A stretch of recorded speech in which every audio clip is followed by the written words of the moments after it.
ኧረ በቃ ታውቃለህ ወላሂ ላኢላሀ ኢለላህ ልክ ሻሃዳ ሲይዝ ያገኘሁት እረፍት የተሰማኝ ሰላም አልረሳውም መቼም በህይወቴ። ሰው በቃ አንተ ሰው ከደስታ የተነሳ ያለቅሳል እንዴ? በቃ ምናምን እፎይ በቃ አሁን በሞትም ችግር የለውም አልኳቸው ለነሱ።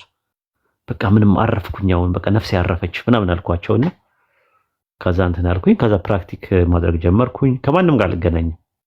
ከዛ ቁርአን ከቃይዳ ጀምሮ ምናምን ነገር እንትን ማለት ጀመረን። ከቃይዳ ጀምሮ ያው አደርሱ ላወል አደርሱ ሳኒ ምናምን እየተባለ የሐርፎቹን ከዛ በኋላ ከምንድነው ሐረካት ከዛ በኋላ ወደ ተንዊን ከተዊን እንደዚህ የተባለ እንትኖቹን የኢዛሪ ድጋ ምናምን የሚባሉ ከዛ ሸዳ ምናምን እንትን ብለህ እንትን አልኩኝ። ከዛ ሳየው በቃ የሆነ ፕራክቲካል ኤቪደንስ አገኘሁበት። አይ ጥሩ ነኝ ያለሁት ማለት ነው ብዬ ከዛ ልክ አመት ሲሞላኝ እንትን ብያለሁ እስልምናን ተቀብያለሁ ብዬ ለኡስታዝ አዋይ ደርስ ነግረው አላመንም። አንተ ማለት እዛ የምትረብሸው ልጅ ነህ አለኝ። እንደዚህ ምናምን ነገር ሲለኝ አዎ እንደዛ ነው ምናምን ሲል እንግዲህ አላህ ሂዳያ ከሰጠ ምን ይደረጋል ምናምን ነገር አለና በቃ እንደዛ ነው ምናምን ግን እኮ አንተ እኮ ብዙ ሰው አሳስተሃል፣ ብዙ ሰው እንትን ብለሃል። ስለዚህ ረሱል ሰለላሁ ዐለይሂ ወሰለም በሐዲስ ላይ አንድ ሰው ወደ ቅን መንገድ የመራ ሰው ያ የተመራውን ሰው ከሱ ላይ ሳይቀነስና ሳይጨመር አጅሩ ወደሱ ይመጣል ብለዋል። ያጠመመ ሰው ደግሞ የጠመመው ሰው ምናምንና ብዙ ሰው እንትን ስላል ፐብሊክ ላይ እንትን ማለት አለብህ አለኝ። ባትሪ እንትን አለኝ። ፐብሊክ ላይ መናገር አለብህ አለኝ። ፐብሊክ ላይ መናገር አለብህ ተሳስታችኋል ብለህ መቶበትህን ወይም ደግሞ ወደ እስልምና መምጣትህን መናገር አለብህ። አይ እኔ ፐብሊክ ላይ መውጣት አልፈልግም፣ በቃ ተደብቄ በቃ መኖር ነው የምፈልገው፣ በቃ ጥሞኛል ምናምን ስለው አይ እንደዛማ የለም አለ። ምክንያቱም ብዙ ሰው የሚያውቅህ ሚዲያ ላይ ፓርቶክ የሚባል ሚዲያ ላይ እስልምናን ስትነቅፍ ነው የምትታወቀው ምናምን አለኝ። እሺ ኧረ ችግር የለውም አልኩኝ። ከዛ ቀጠሮ ተያዘ። የሆነ ልጅ ከክርስትና ውስጥ ቢመጣ አለ እና ምናምን ተዘጋጅ ሲባል አልጠበቁም ክርስቲያኖቹ። ከዛ እኔ ሲያዩኝ እኔ እንደነገጡ ለቅሶ በለቅሶ በቃ ምናምን ነገር አለ። አንደኛው እንደውም ራሴን አጠፋለሁ ብሎ ዮናታን ይባላል። እዚህ አውሮፓ አይደለም የሚኖረው፣ እኔ የምኖርበት ሀገር አይደለም ጎረቤት ሀገር ነው የሚኖረው። አለቀሰ። ራሴን አጠፋለሁ ምናምን ብሎ እኔ ራስን ብታጠፋም ምርጫ ከሆነ ምንም ማድረግ አልችልም እና እንዴት ወደ ክርስትና ወደ እስልምና ትመጣለህ ምናምን አለው። በቃ ከዛ በኋላ ያው አሁን አይ ቲንክ ረመዳን ሲመጣ 12 ዓመት ሊሞላኝ ነው ለማለት ፈልጌ ነውና ምን ለማለት ፈልጌ ነው እንደመነሻውኑ ዱርዬ ሆኜ አላሳለፍኩም። እኔ ታይምም አልነበረኝም ዱርዬ ለመሆን ጊዜም ፋታም አላገኘውም እና ይሄን ነው ምድብ ባቢሎን ነው ያደከው። አሁን ደግሞ እንደዚህ አይነት አስተሳሰብ ውሳኔ ውስጥ እንደተገባ ደግሞ የቤተሰቦች ማለት እንትን አይደለም። እኔ እንደምለው ከኢትዮጵያ ውጭ ናቸው መሰለኝ እና ማዘር ምናምንና እንደ እናቶቻችን አይደለም ኢትዮጵያ ውስጥ እንደሚኖሩ እናቶቻችን። አሁን ሰው እንደዚህ አይነት ውሳኔ ሲወስን ለምን እንደዚህ ሆነ ብለው እንትን የሚሉ አይነት አይመስለኝም። ማዘርና ትልቅ እንትን ሆነዋል። ቤተሰቦቼ ውጭ ናቸው ያሉት የነበሩት ማለት ነው። እናቴም አባቴም ውጭ ነበሩ የነበሩት። በልጅነቴ ነው የወጡት፣ ግን በአያት እጅ ነው ያደኩት ማለት ነው። የእናቴ እናትና አባት ነው እንትን ያሉን። ያው እንዳልኩ ቤተሰብ እንዳለ ነበር ዙሪያውን። ከዛ አንፃር ነው እንትን ያልኩት። ወንድ አያቴ ነበረ በጣም ውጣም ያለኝ እሱ ነበረ አስታውሳለሁ። ውጣ ብሎ እሺ እወጣለሁ ምናምን ብዬ ያኔ የ13 ዓመት ልጅ እያለሁ ማለት ነው። ግን ከዛ በኋላ ግን እንትን ካልኩ በኋላ ከሰለምኩኝ በኋላ ቤተሰብ ሲሰማ እንዳለ በአጠቃላይ ሲሰማ ብዙ ነገር ያነበበ ልጅ ነው፣ ብዙ ነገር ያውቃል። ስለዚህ እያወቀን የሚያጠፋው እንዴት ሰው ቢያንስ ቢሆን እንዴት ሙስሊም ይሆናል ነው የብዙ ሰዎች ጥያቄ። ደፍሮ እኔ ጋር የሚያወራ ሰው የለም። በአንድ ወቅት ቤተሰብ ስብሰባ ላይ አክስቴ ተነስታ ኡስታዝ አቡበከር እንትና ላይ ሰይፉ ጋር ቀርቦ ሁለት ሚስት እንዳለው ሲናገር ይሄ እንደዛ የሚባል ነገር የለም ምናምን አለች። ተዞር አልኩና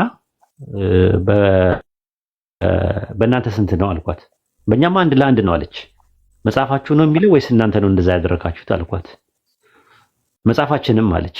ከዛ መጽሐፍን ጠቅሼ ዘሌዋውያን 21:16 ላይ ያለውን አንድ ሰው ሁለት ሚስቶች የሚኖሩት የሚል አለ። እስኪ ከአንድ በላይ ክልክል የሆነበትን ጥቅስ መምጣት የሚችል ሰው አለ ምናምን ብዬ ስል ደነገጡ። አስታውሳለሁ። ልክ አንድ ጊዜም የቤተሰብ ማህበር ብለው ጠርተውኝ የአጎት ልጅና ያክስት ልጅ ማግባት እስከ 7 ቤት ነው በእኛ። በእስልምና ግን የአጎት ልጅና ያክስት ልጅ ማግባት ይቻላል ሲባል የተከለከለበት ጥቅስ አለው የእናንተ ጋር ብዬ ጥያቄ ያቀረብኩላቸው እና የአጎት ልጅና ያክስት ልጅ የተጋቡበት ጥቅስ አለ፣ ሐላል የተደረገበትም ጥቅስ አለ ብዬ ዘውልቁ ላይ ያለውን ጥቅስ ሰጠዋቸው። ከዛ በኋላ በቃ ይፈራሉ። የትኞቹም እኔ ፊት ማውራት አይችሉም።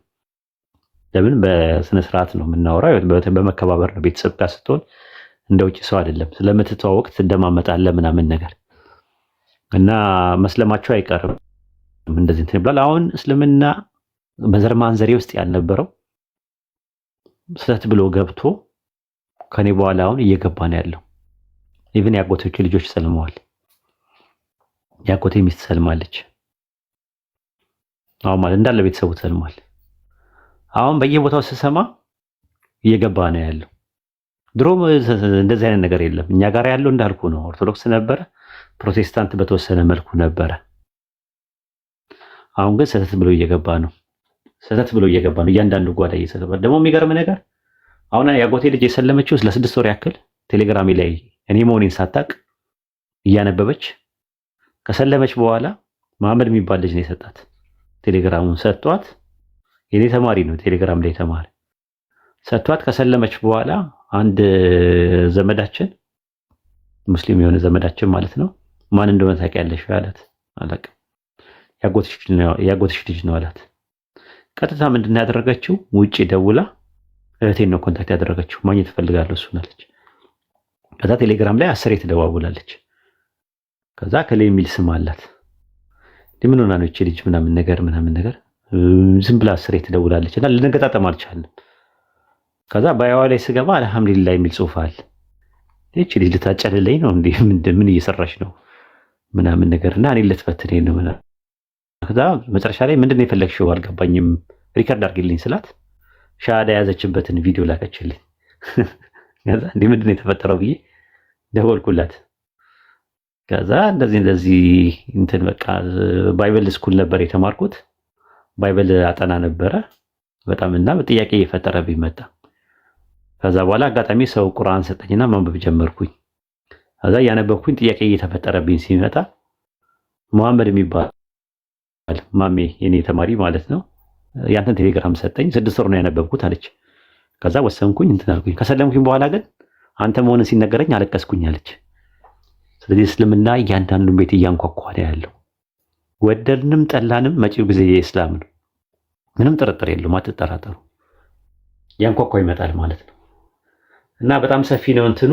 አንዴ ትንሽ እንትን ካልኩኝ ቻርጅ ላርግ። ቻርጅ እንትን እያለ ነው። ሳይክል ባትነዳም መኪና መንዳት ባለበት ሰዓት መኪና እየነዳ ነው። አንዳንድ ሰዎች ደግሞ መኪና መንዳት ባለባቸው ሰዓት ሳይክል እየነዱ ስለሆነ ዳም ብላችሁ የሆነ ኡስታዝ ሰልማን እንዳሉ ጀብሎ ምናምንም ጀማምራችሁ ያው እንትን በሉ መኪና ምናምን እንዲኖራችሁ መጣር መቻል አለባችሁ ብዬ ነው የወንድማዊ ምክር መመክራችሁ እና ወደ ስራ ለማለት ነው። ሶፊ ሰላም አለይኩም። ሰላም ብያለሁ። ሰላም አለይኩም። ወአለይኩም ሰላም። ሰላም ወራህመቱላሂ ወበረካቱ። ሰላም ነው። ሰላም ኢላ አልሐምዱሊላህ። እዚህ ጋር ኡስታዝ ሙሂድን የሆነ ጥያቄ የሆነ ልጅ ጠይቆ ትክክለኛ መልስ ካገኘ እስልምና እንደሚይዝ ተናግሮ ነው። ማስገባት ትችላላችሁ? እሱ አምጪው በኔ ፎሎወር ሁለተኛ ላይ ያለው እኮ ኢላካ ከላከ ነው እንትን ምናልባት ማውራት ላይ አንድ ቁጥር ታስገቡት። እሺ ይኸው